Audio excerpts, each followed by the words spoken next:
And welcome back to the Volunteer State Rails. After taking a day off from railfanning the day before, we're back out by the tracks July 15th. We'd be starting the day at Hale Bop Road, just north of Spring City, as our gradual northward progression is just about back on track after our visit to Nemo, and Spring City was just about where we ended off every other day.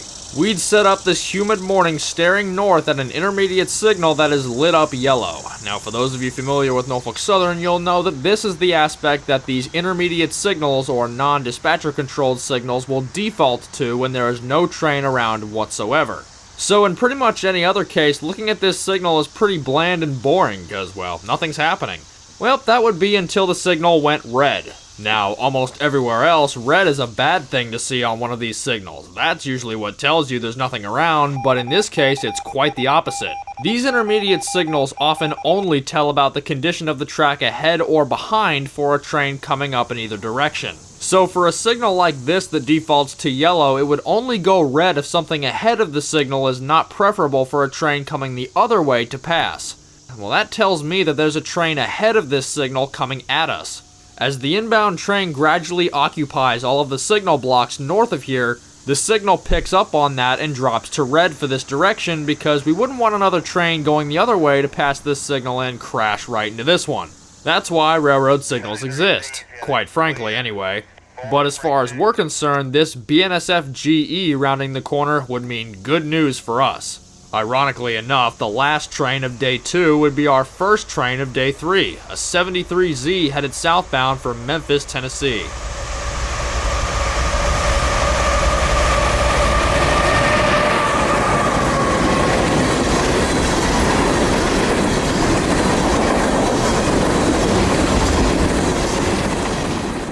This would be a new one for me.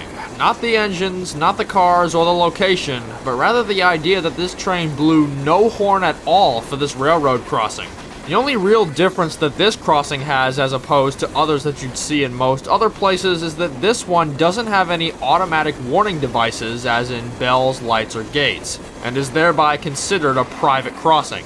I've seen this on no other railroad, but as I'd come to find out upon this entire trip, Norfolk Southern seems to be 50-50 with these private crossings on terms of giving it any horn or warning. I didn't even know that that was legal, let alone allowed. And even so, my question then is why? Because many of these private crossings are in locations that are very secluded and or with little visibility to see any trains coming. So really, the private crossings would require more warning than any of the other mainstream ones. But I don't run this railroad, so I don't know. Wish I did, but don't. 73Z was often running southbound though, so we hit the road northward to see where we would get next. Our next stop along the way would be at North Roddy, ergo the north end of Roddy Siding, another one of the CNO&TP's big ones. From south switch to north switch, this siding is just over 10,000 feet in length. This is also the next siding north from Spring City Siding, and we'd stop here along the way with the radio confirming another southbound NS train just up the way. Clear, North Roddy. So I'd scurry across the tracks to the sunlit but light broken side for southbound 25A, what the railroad would consider a daily southbound intermodal from Chicago, Illinois for Chattanooga.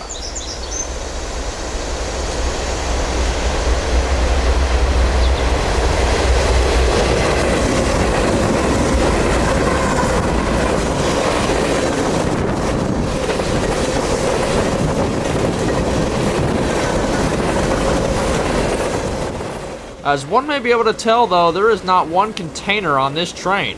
This isn't an intermodal, but it used to be. As mentioned in the previous video, 25A starts in Chicago with manifest and intermodal before they drop the intermodal in either Illinois or Ohio. They'll then run the remaining manifest to Chattanooga, all whilst retaining the original 25A symbol.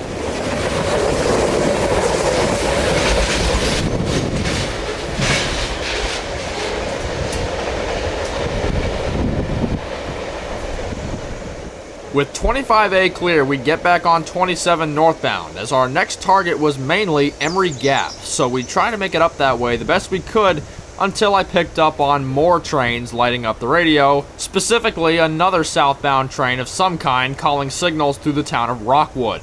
And so I'd be influenced to pull off the road again at another private crossing to wait on that one, and ironically enough, staring at another intermediate signal, which has defaulted to approach. I figured, though, that with this southbound train coming at us, it'd only be a matter of time before the signal, like the one this morning, dropped to red. Instead, though, the bottom head came up to yellow as well. This is still an approach signal, but now it's an advance approach. Regardless of what signal it is, it's not an approach and thereby not the default. So that tells me that there's another northbound train now coming up behind us, and they've only been lined a few signal blocks away as these intermediates work. So we turn around and very shortly, up came Norfolk Southern 196.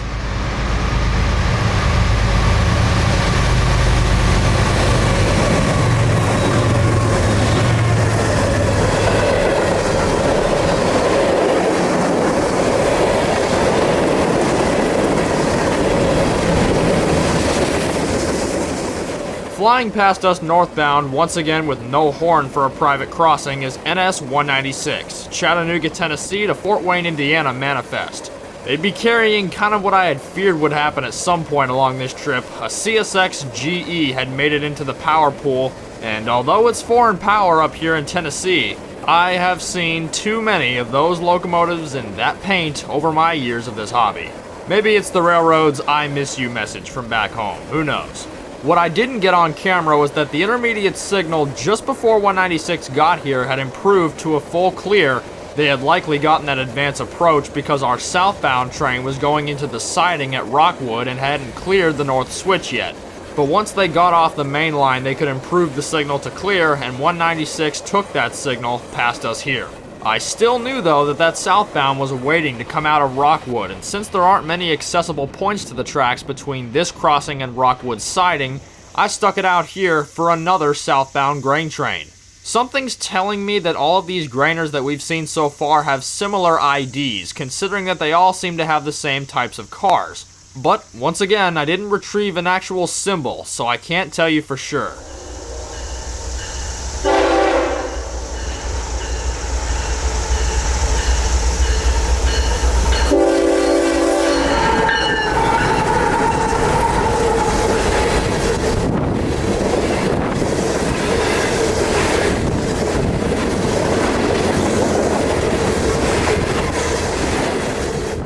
And what do you know, this train actually gave a little bit of warning before they came over this road.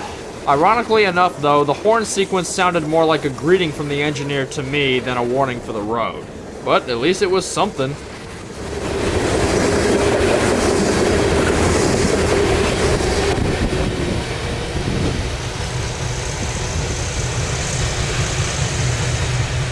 A few more things were coming into range on my radio, but I wanted to try and hightail it to Rockwood before any of those intercepted us, and we just barely pull into downtown Rockwood in time for Norfolk Southern train T45. The CNO&TP Facebook group would help me out with this one, as I didn't recognize it at all when I saw the train at first, but T45 is a local that originates out of the yard at Emory Gap and works industries south of there on the CNO&TP between there and Chattanooga.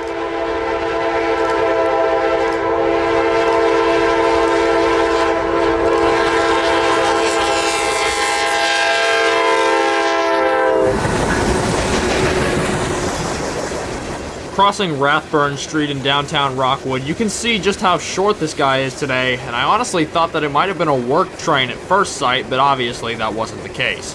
After T45, we continue northward. I know this was kind of a quick stop in Rockwood, but we'll be back here plenty of times on the trip, so don't worry about that just yet. Because like I said, I was still trying to make it to Emory Gap today, and there were more trains coming up on the radio. We'd almost make it to the point where we had ended off the previous day around Emory Gap or E.G. Tower, but I opted to pull off to the side again at Martin Road as two more trains were back-to-back coming south. First up was, surprise, surprise, another grain train.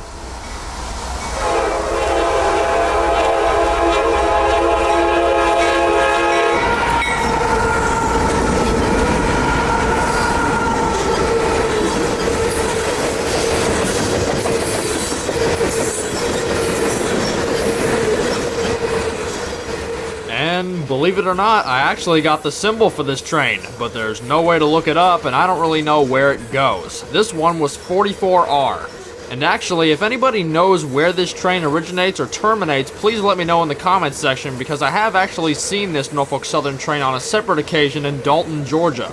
It was on that occasion that I looked this symbol up on the Train Symbols website, only to find that without a specified origination, its destination was in Crescent, Pennsylvania, which would make no sense as to why it would be going south through Dalton or on the CNO&TP. The one that I saw in Dalton also looked fairly identical to this train on terms of the rolling stock it was pulling, so if anybody knows anything on this symbol, please let me know, because I would be interested to hear about it.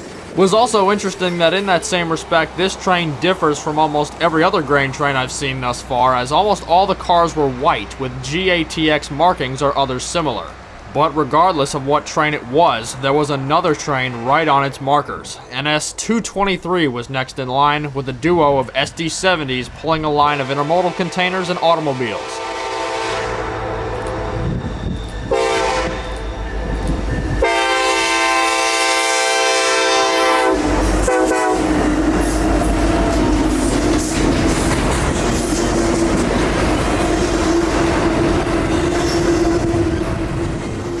From Kansas City, Missouri, bound for East Point outside of Atlanta, 223 is, as aforementioned, containers and automobiles for people awaiting somewhere.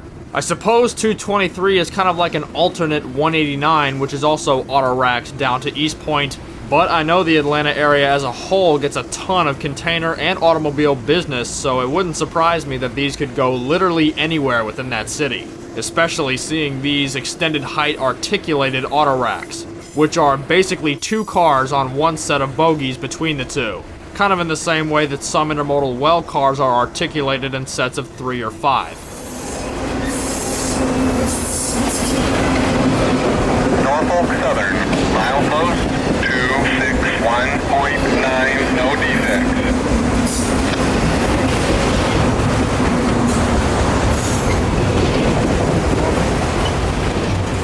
I was on the edge of my seat right about now because all of these trains were running back to back and I was expecting another one pretty soon, but I couldn't be further from right. The floodgates must have opened this morning and the flood was already through.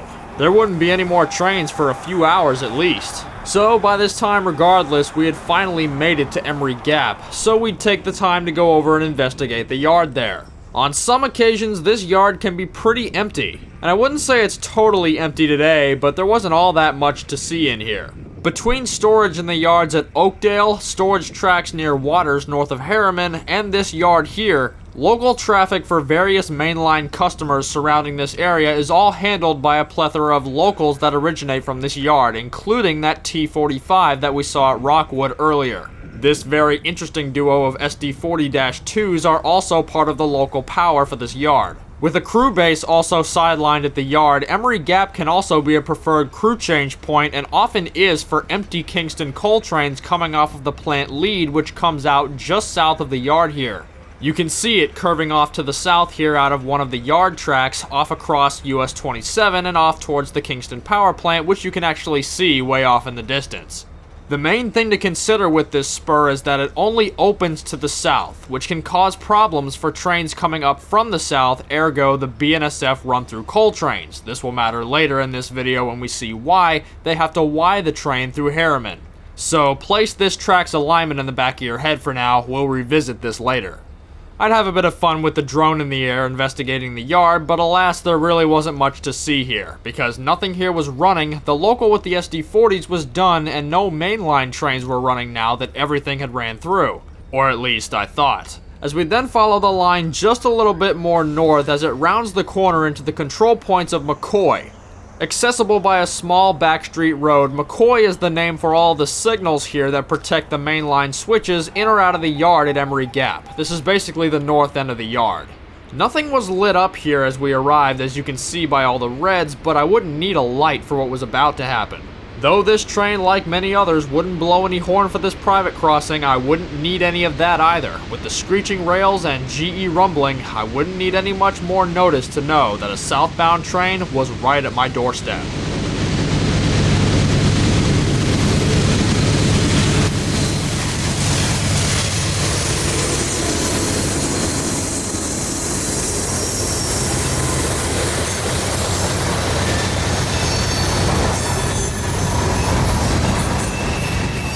some sort of southbound mixed manifest. I didn't catch the symbol on this one, but for two GEs pulling, he was a decent length. Okay, so my false sense of the traffic has been broken by this train. Yeah, not really. Once this guy cleared, it would go right back to the way it was for the past couple of hours. Not a signal, horn, or headlight in sight. And so, I did a little exploring and found a few interesting things.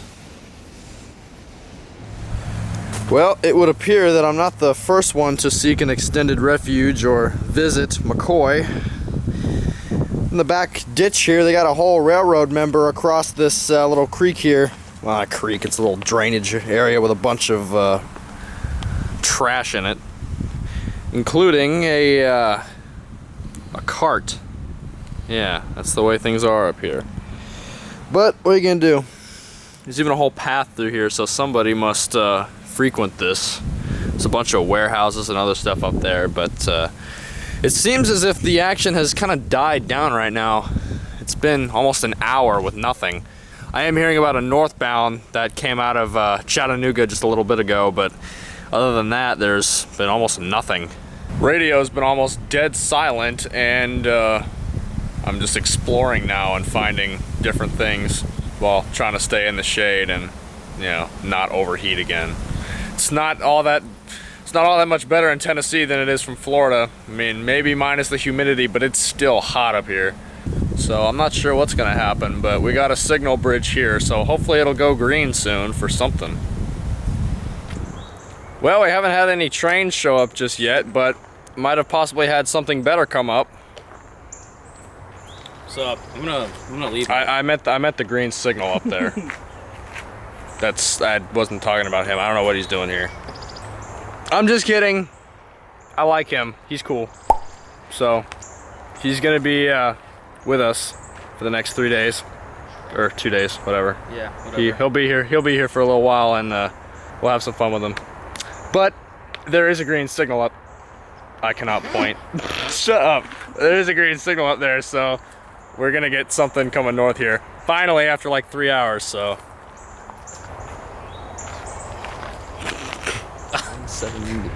Norfolk Southern, milepost 261.9, no defects.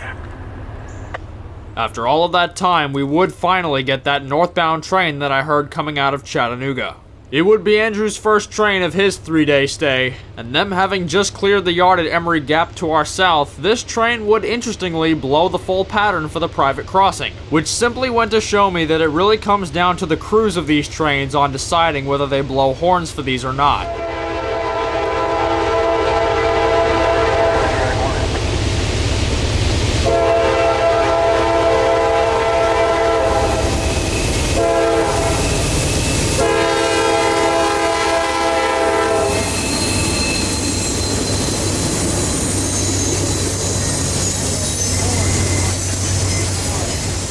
The train in question was our regular afternooner 170, daily manifest freight from Chattanooga to Conway, Pennsylvania. Some interesting rolling stock on this train, but once it was gone, and I mean that because hardly any more trains would be on the main line again. We'd sit here for another 45 minutes or so, hearing and seeing nothing, and so that meant by this time it was time to start heading back south to Spring City for the evening rush.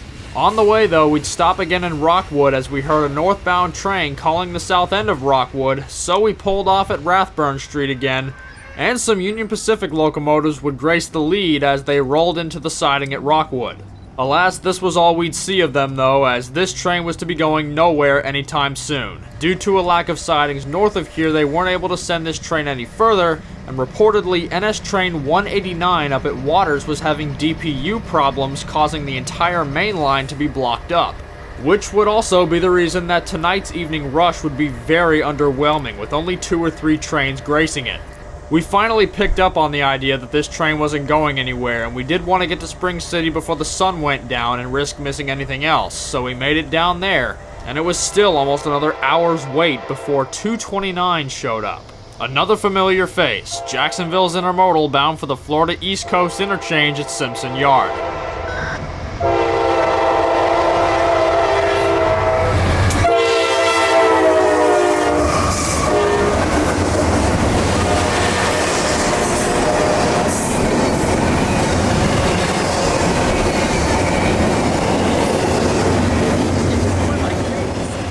To give you an idea, 229 trumps the priority of almost every other train over this line, so considering the fact that it's almost 2 hours late through Spring City as compared to previous days, shows you just how much of an effect the 189 delay had on this train, let alone others behind it.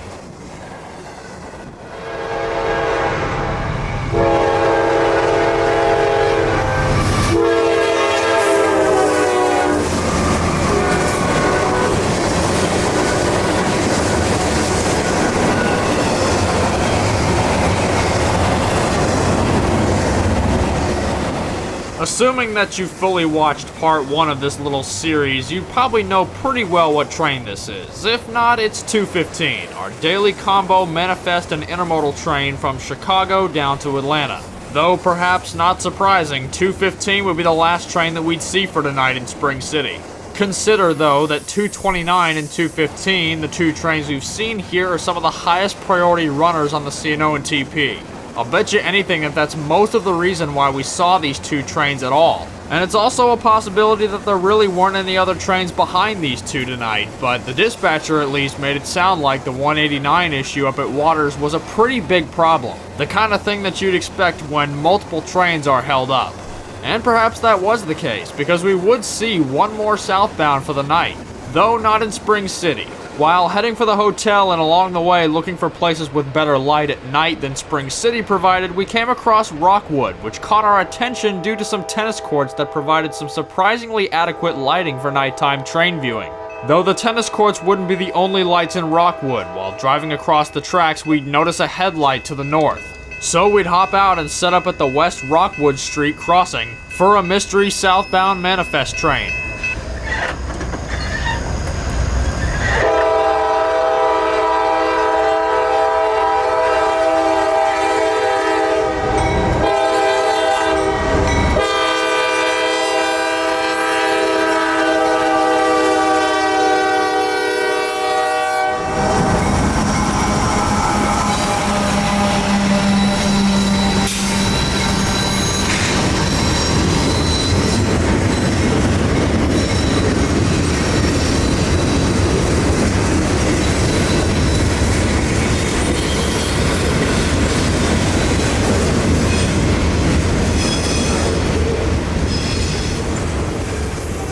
Whatever train this was would be diverging off the main at North Rockwood into the siding, and though I didn't get the symbol on this one, I did get their near future plans, which would tell us that all we'd see tonight was his rear marker light, as reports were that dispatch was going to hold them in the siding here for 2 northbound trains, and since we didn't know where those trains were, and none of the Rockwood signals were showing clearance for a northbound to pass, the night simply got later and later, and still with a dark drive to make back to our first hotel, we'd call it a night here. But again, tomorrow would be another day.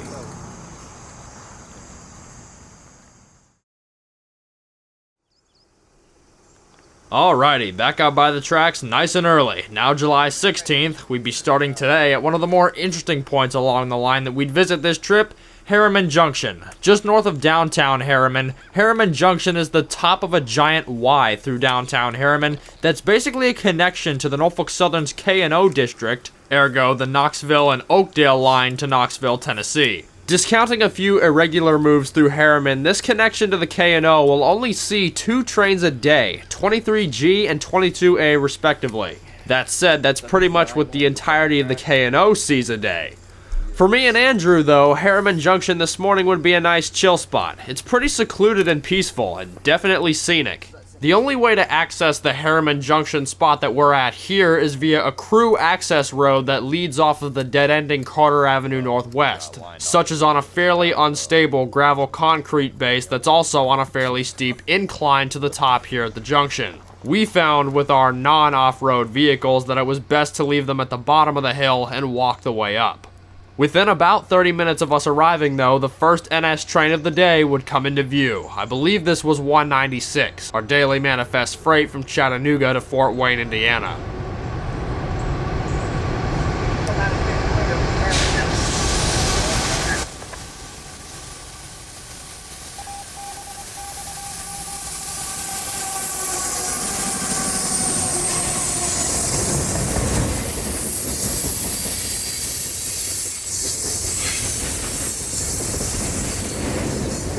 Well, now that I'm editing this, the radio apparently would have confirmed that this was indeed 196. But the drone in the air makes for a very interesting perspective over the junction and how the tracks are laid out up here. From pretty much this point all the way through Nemo, the tracks parallel on and off with the Emory River, and it was right after 196 cleared us here at the junction that we would go around said corner to see a bit of a surprise waiting for us.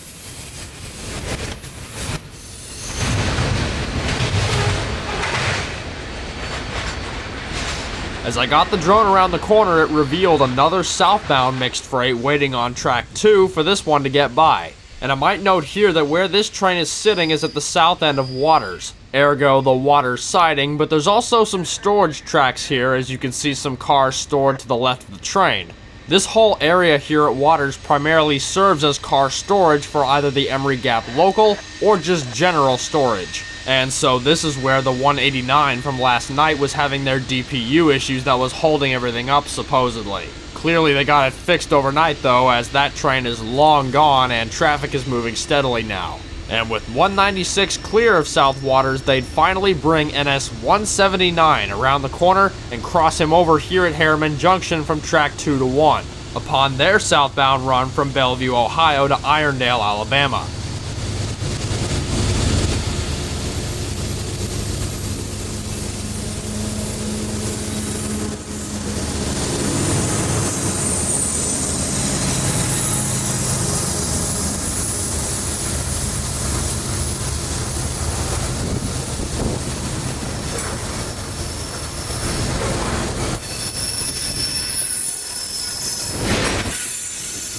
.179 is the same train that had the really interesting lash up on our very first day out here, and no, I'm not going to tell you what it was because chances are if you don't already know, you didn't watch the video, and I'd appreciate it if you did watch the first video, so I'll have a link to that one somewhere. In any case, Irondale, Alabama, this train's destination, is huge in the steel business, and so it's commonplace to see on this train many different types of steel, most often the rolled steel coil cars as we call them. But anything else that the central Alabama area needs can make it onto this train according to orders. And helping to get it all there would be an extra G in the middle of the train serving as a mid-train distributed power unit. We'd stick here at Harriman Junction for this train, but considering that we'd be back here later on in the trip, it was getting fairly hot and there wasn't anything else on the radio. Once this train cleared, we'd make our way up to Oakdale, Tennessee. By the time you make it to Oakdale, you really start to get into that no cell service part of this line. And so there wasn't really much for us to do up there but wait for trains. And ironically or unironically enough, there would be no trains for the 2 hours that we'd spend there. And a side note regarding that, I'm not sure if this was a coincidence or not, but the weekends on the CNO&TP seem to be slower than the weekdays, which I think is a coincidence considering that most of the trains over this line are through daily road trains, but perhaps crew availability or something of the sort plays a role there. Either way, this would mean no trains on our first Oakdale visit, and with our patience diminishing and the radio talking of other things happening back down in Harriman, fast forward 3 hours from our most recent train and we're at the Crescent Avenue road crossing in downtown Harriman. The crossing at Crescent Avenue is basically where the K&O starts to the northeast. This is where the northern connection that connects to Harriman Junction and that this current train is on, and the southern connection from the other side of the CNO&TP at the control point called Strange come together to form the K&O heading eastward. As you can see here, there's a coal train on the connection between the K&O and Harriman Junction.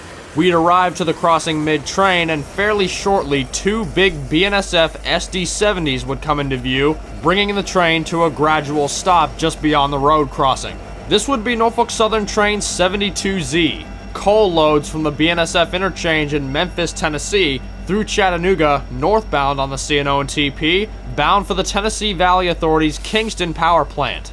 These are actually the lead locomotives of this train, shoving it backwards through Harriman towards the junction where we were this morning. Now, why are they doing this? Well, remember the spur that I told you to put in the back of your mind with the track layout for later? Well, bring that back front and center because this is how it affects operations. Since these trains come up the CNO&TP from the south, the way that this spur doesn't open to the plant, they have to run beyond the plant line through the southern connection through Strange into Harriman, shove the train across the northern connection back up to Harriman Junction, then pull the train southbound to where they're now facing south as opposed to north. This is essentially the entire Harriman Y move that I've been talking about before now, and although we arrived kind of in the middle of one, we kind of get to see it in action here. They had already pulled the train across the southern connection, this track here, and are now shoving it up to Harriman Junction where they'll pull south from and then onto the plant lead tracks. To catch that move, we'd move back down to the control point McCoy, which is, if you'll recall, at the very north end of the Emery Gap yard, to wait on 72Z's return towards the power plant spur that branches off just south of the yard. And we wouldn't be there very long before the all too familiar EMD rumble emerged from around the corner, although it was not what we were expecting. Around the corner emerged not two BNSF Pumpkin EMDs, but rather two Norfolk Southern Company EMDs. Two more SD70s hauling a very interesting train.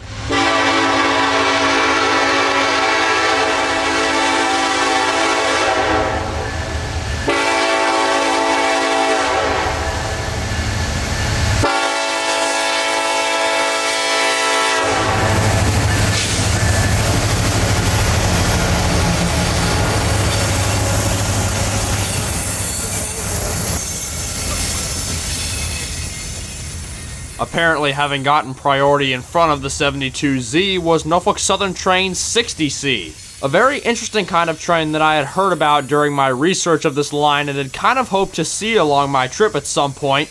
This is a unit train of coiled steel from Indiana Harbor, Indiana to Calvert, Alabama. This train is all various types of gondolas. That said, I'm pretty sure that this is the first all gondola train I've ever seen. Perhaps even more interestingly with that SD70 duo, and this GE ES44 AC at the very back of the train.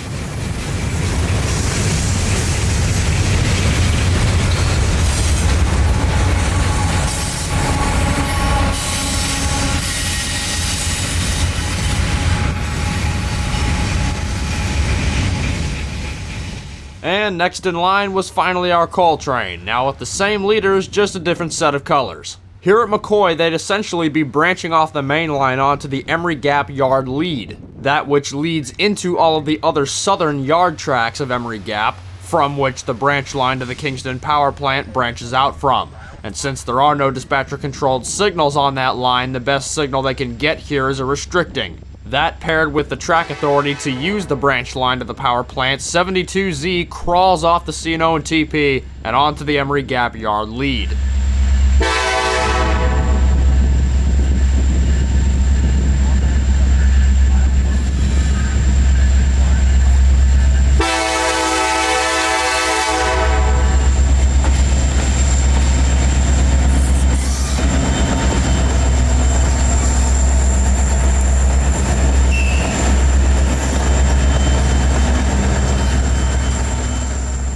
Because 72Z is entering a dark territory line to the Kingston plant, the best signal they can get here at McCoy is that restricting.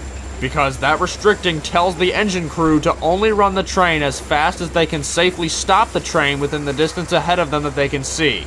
This is because on a dark territory line, again, there are no dispatcher-controlled signals, and so dispatch can see nothing regarding the track condition along that stretch of track.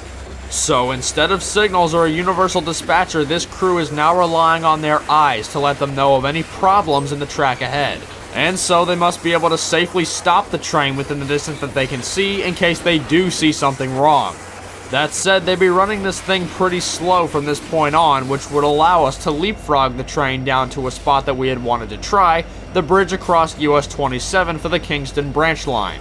The crew's now able to pull the train straight down the line to the Kingston plant in the same way that they would have pulled the train all the way from Memphis. And with the spur opening backwards to this train's routing, this is all due to the Harriman move they did earlier. And now fully onto the Kingston branch line, it'll only be about 20 more minutes before this train is fully onto the power plant property. And so the Tennessee Valley Authority can pump another load of coal into the daily work of the power plant, keeping this area cool with electricity. And oh boy, do they need it. As I lightly mentioned earlier, the heat up here in the summer is absolutely insane. I'm even willing to say that in some ways it's worse than Florida heat. Because, okay, you've got heat, humidity, and all that, but you're really going to get that almost anywhere. And at least with Florida, you've got fairly consistent rain and a sea breeze. But up here in Tennessee, we're in a valley, completely landlocked, and hardly see any rain. If my memory's recalling correctly, the heat index this day was 113 degrees. So that, paired with the fact that today's rail action was fairly slow compared to other days, would make this our last train in the area for a few hours. We'd use our few-hour break to go get some lunch at a nearby Subway, and then go to check into our hotel for tonight. Said hotel is also right across US 27 from the CNO&TP main. And not long after getting settled in our room for the night, the radio was coming back to life as our friend, and next thing I knew, I was back out across the parking lot to shoot a southbound train on the way.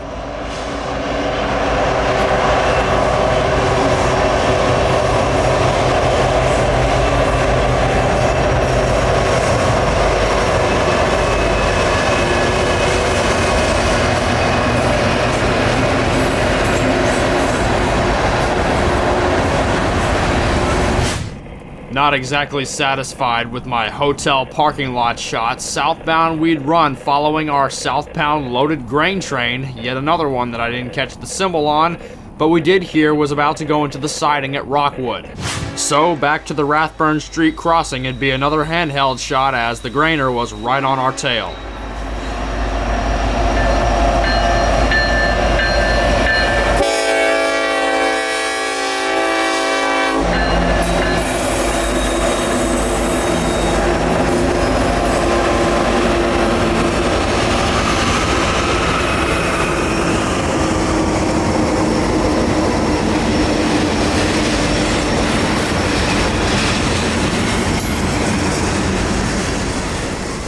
As our mystery grainer was coming into the siding at Rockwood, we were considering by this point going back to Oakdale since our trip there this morning didn't yield any trains.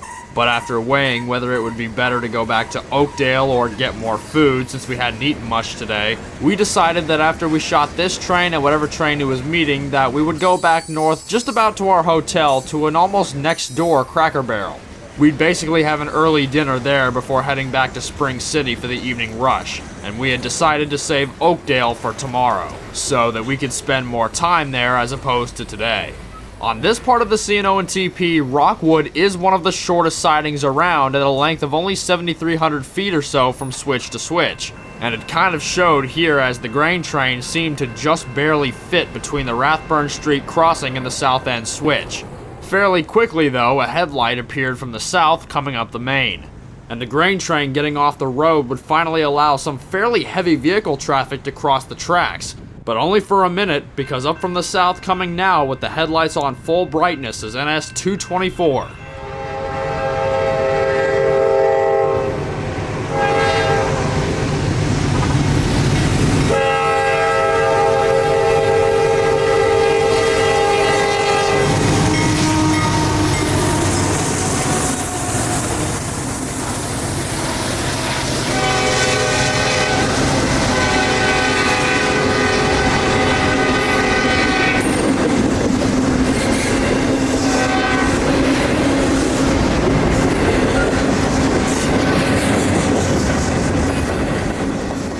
The sister northbound to 223 that we saw near Emery Gap southbound yesterday, 224 is daily intermodal containers and auto rack empties. Well, the containers can be loaded, but the auto racks are definitely empty, coming back north from Atlanta bound for Kansas City. The long straight section of track here through Rockwood really highlights his train and what he's carrying. Even though we had just taken a break for a couple of hours, the heat was already getting to us again, having just gone out for these two trains after checking into our hotel.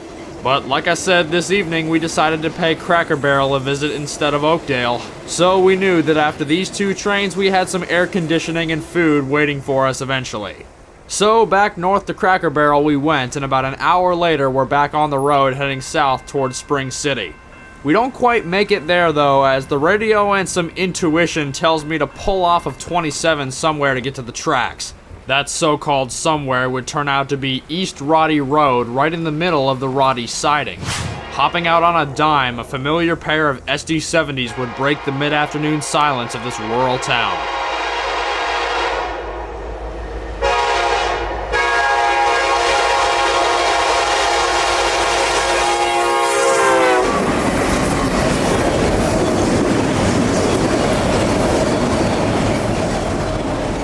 Sporting the same pair of SD70s that pulled yesterday's 223, our northbound train at Roddy would turn out to be NS 188, a northbound manifest freight train from East Point, Georgia to Detroit, Michigan. Although here at Roddy, he's all empty auto carriers, no manifest to be found, but he'll pick that up at Harriman or Emory Gap on their way north. As we've mentioned before with this train and its counterpart 189 that will drop their manifest freight in Waters, Harriman, or Emory Gap on their way south. And that effectively makes both of these trains all but empty or loaded auto carriers south of those locations. So as of now, all they have is the empty auto carriers, and with two big EMDs at the front, these guys would have no problem keeping this thing moving, so they'd be clear of us fairly quickly. So we could finish our commute down to Spring City to wait on tonight's evening rush, but once again, there was hardly that tonight. Setting up in Spring City and waiting until the day's end, we would see two more trains. That would be all, and 2:15 would be the first one.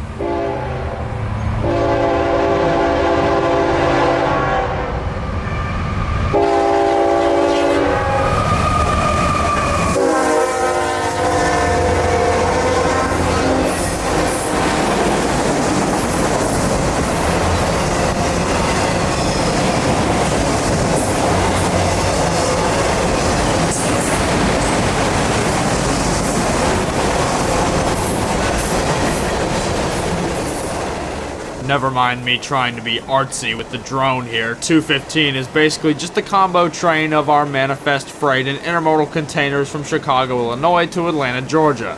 We've seen this one a few times by now, so I'm sure you're somewhat familiar with it as well. Although it is one of the higher priority trains along this line, so that might have been part of the reason we saw this one tonight.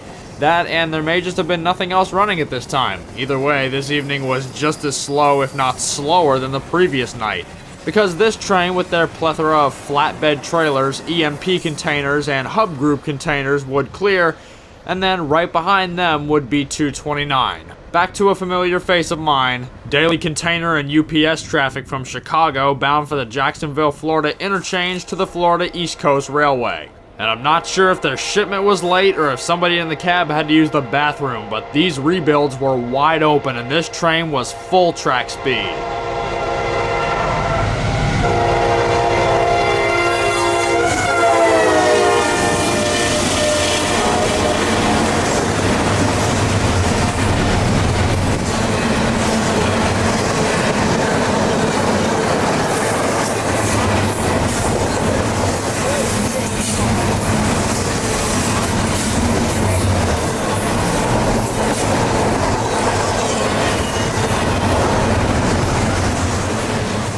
Speaking of high priority trains, 229 is one of, if not the highest priority train over this stretch of line on Norfolk Southern, meaning that it takes priority over just about everything. And if they're going this speed, I don't think it'd be all that great to try and stop this one. And seeing simply the speed that this train is traveling at should give you an idea that they're carrying something that's got somewhere to be quickly with a deadline.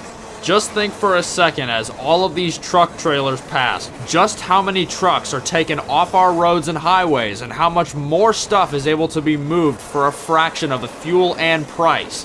And that, my friends, is, and even though the average American is completely oblivious to this fact, that the railroads are the central vein of the American economy.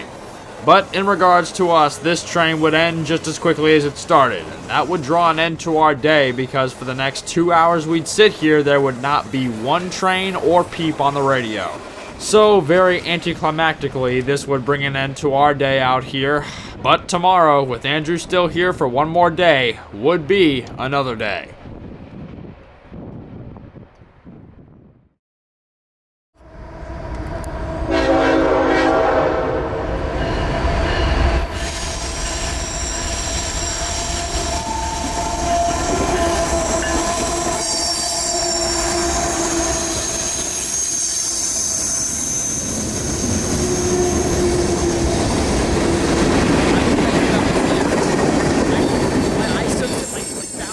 Getting an early start from our hotel in Emory Gap, some radio chatter and heads-ups would bring us to Harriman Junction for our first stop of today as well. Our first northbound manifest freight train sporting some foreign power.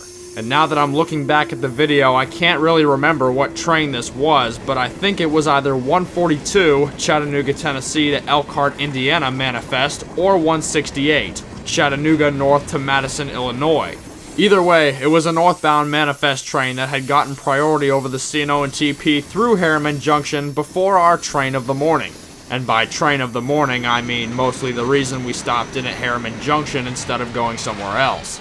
As the mystery manifest clears, a few minutes more of a wait would bring the signal on the northern connection to the K&O district up to a diverging approach. And although I didn't catch it on camera, the signal would eventually improve to a diverging clear, which would be telling a northbound train coming off of the K&O district that they'd be diverging onto the CNO&TP here, and that once they've fully diverged, they can proceed northbound at maximum authorized speed. As I mentioned yesterday, there's only 2 daily trains that run the entirety of the K&O district, and this would end up being one of them. Fairly soon, calling signals up through Harriman, 22A is Norfolk, Virginia to Louisville, Kentucky, containers and auto racks.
I know that on a normal day, 22A would be both auto racks and intermodal containers, although he was only the latter today. But northbound 22A along with its southbound counterpart 23G are the only 2 road trains that use the entirety of the K&O district on a daily basis. Of course, a small portion of it gets used here in Harriman by, say, the Kingston Coal trains or maybe even the Emory Gap locals, but that's about it, so we definitely felt the want to stop in here at Harriman Junction to shoot one of only 2 daily road trains that will diverge off the main here. But alas, in coordinates with days past, action would completely die down after this train, and after another hour or so with no trains or signals around, we decided to make the trek back up to Oakdale, Tennessee, since we held off returning yesterday so we could spend more time there today in hopes of seeing something. Alright, next stop along the line is Oakdale. We've kind of set up camp here on the it's the front porch of this abandoned, I don't know what this used to be. I don't know if it's a crew office or whatever, but I know that area rail fans tend to hang out here, and there's some evidence of them having been here. Such we've made our own little addition to on the very end with a couple of Mountain Dew cans. We actually came here yesterday for a bit but didn't see anything, so in that time we added those 2 cans. I don't know what's been going on these last couple of days, but the CNO&TP has been really slow during the day. And, well, I mean, such is true this morning. Since that 22A at, like, what was that, like 7:15 this morning? It's almost 11 now, and we've seen nothing. I mean, we're chilling here at Oakdale because this was the next stop on the way north, but still haven't seen anything, so I guess we'll just kind of stake it out until we do. So, and there's no cell service down here either, so hardly anything works. We're relying on this guy right here to tell us what we need to know. So, you've just about set up camp here. We've got all of our stuff, including that. And what I like to call the rickety-roo-ah stairs as a memory from this.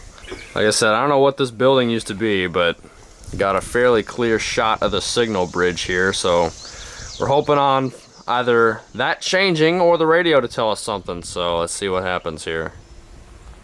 After a bit more of a wait, it would actually be a northbound train that would finally break the silence of Oakdale. Having just barely gotten enough heads up to set up for this one via the radio, Norfolk Southern Train 65Q would call a clear signal at Tunnel 25, which is essentially the south end of the Oakdale yard, but is named such for Tunnel 25 that is just south of the yard.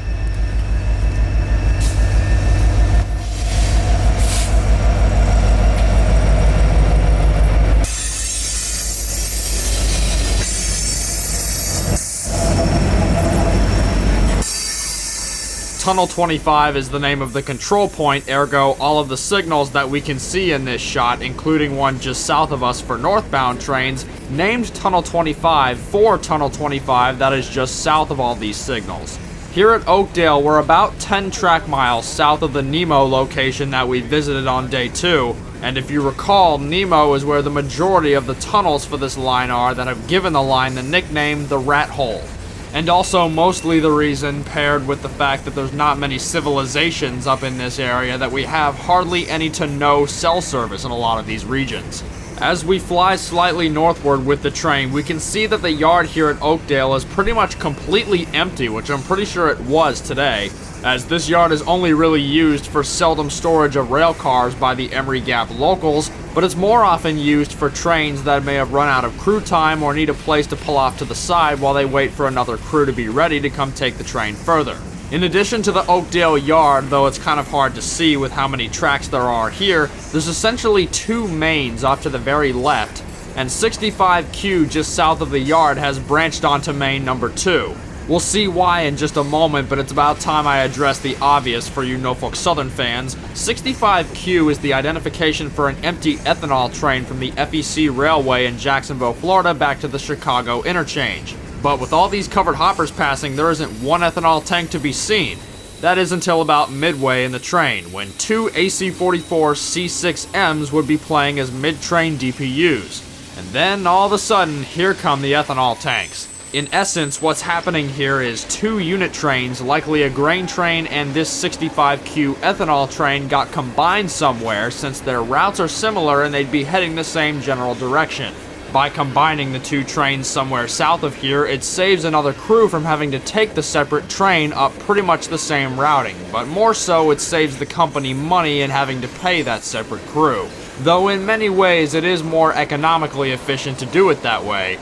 And so they've done it here with what looks to be an empty grain train and that 65Q ethanol train, though they've retained the 65Q symbol as they roll north through Oakdale. As it may potentially go without saying, the 65Q has jumped onto track number 2 here since there would be a southbound train coming for them to meet here. These double mains continue in parallel for about 3 miles until the control point North Oakdale, at which a southbound grain train would be meeting the 65Q, for which we'd move down the road and up the hill for a different perspective on the southbound grain train, which seemed to be a different one again with all Norfolk Southern Company hoppers. And we actually did get the symbol for this train. It would end out to be 50G.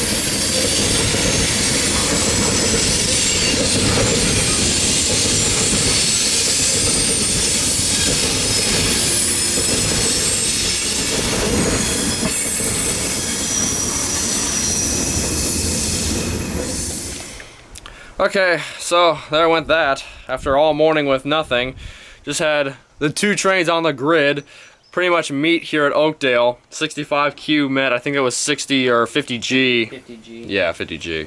I'm grain to somewhere, but those IDs are all over the place. But didn't get the chance to do it because the grain train came up so fast, but the engineer of 65Q threw us a couple of these. I don't know how a lot of y'all out there have this kind of stuff happen to you all the time, but I never have stuff like that happen to me, or him for that matter, so the point is, I guess it's kind of special to have that happen. Well, it always is, but it's more rare for me, it seems, than most other people, but it is what it is. So I think I actually have one of these, ironically, but still cool because this one's like... For the record, if anybody in the comments knows what that means, please tell me, because we hear it all the time on Norfolk Southern, and I still don't know what it means. But this one's like brand new though, so now the signals are all red again with nothing on the grid. So I guess we'll just keep chilling here and see what happens. 6, clear top 25.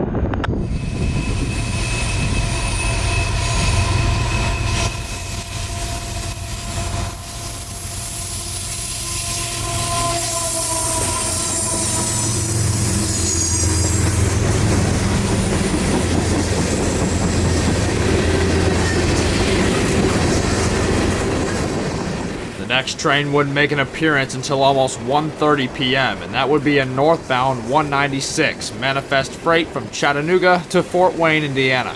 Some fairly basic GE power on this one, but at this point in the day we were happy to see anything, especially since at about this time Andrew had to start making his drive back to North Georgia. We had a bit of fun cracking jokes and hanging bottles off the abandoned shack, but alas, this was the last of Oakdale that me and Andrew would see, together at least. Well, that's the last train we're going to see here in Oakdale. I don't know if it's all for today or... I don't know, but we're going to move on because he's got to go. Hey, you're leaving. Yeah, I know. It was good to see you. Mm-hmm. It'll be again eventually. But we don't know when though. we got to move on, and I'm probably going to go elsewhere here with that said. So, got to say goodbye to our little makeshift camp here and take all our stuff down. So, yeah. Added more water bottles, so if you come here and see them, that's us. Or the Mountain Dew cans. And the Mountain Dew cans back there. Guess we'll see wherever I choose to go next. Where I would choose to go would end up being just south of our familiar town of Rockwood at the Rockwood defect detector at another private crossing that the train wouldn't blow the horn for. We'd pull off in a hurry with radio chatter of a southbound train coming up on us, and quickly.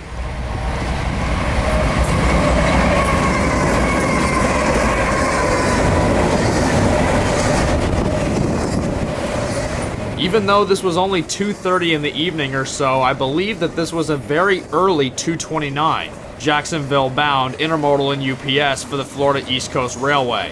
And I'm not sure if this would have anything to do with his early running, but this train was very short. It only took him about 40 seconds or so to pass. Southern, milepost 270.8, no defects.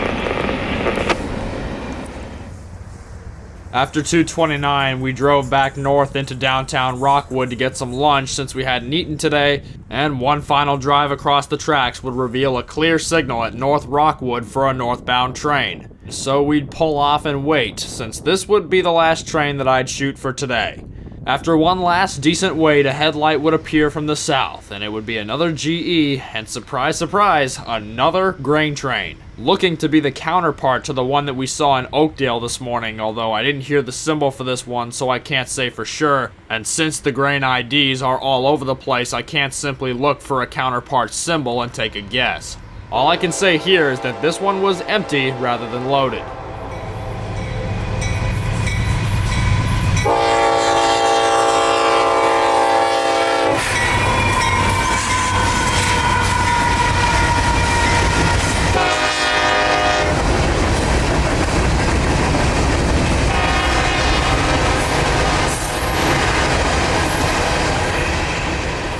This would be the last train that I'd shoot for today for a number of reasons. There was some threatening weather building across the mountains. I was pretty tired after having railfan for the past 2 days straight with Andrew. And as you may have noticed by now, weekends along this line have been pretty slow, and today was no exception to that. Even after this train, I'd give it a few more minutes, but with nothing else to hear or see, it was about time that we made our way back to Crossville. I needed some rest, the heat wasn't dying down, and the trains didn't seem to be running. So I'd take the next day off before continuing our adventures, and so for that reason, I'm gonna end the video here. I should only need one more video to get this entire trip done, and for that, I hope you stick around. So until then, in Rockwood, Tennessee, this is Kotabeaner, and I'll see you next time on the Volunteer State Rails.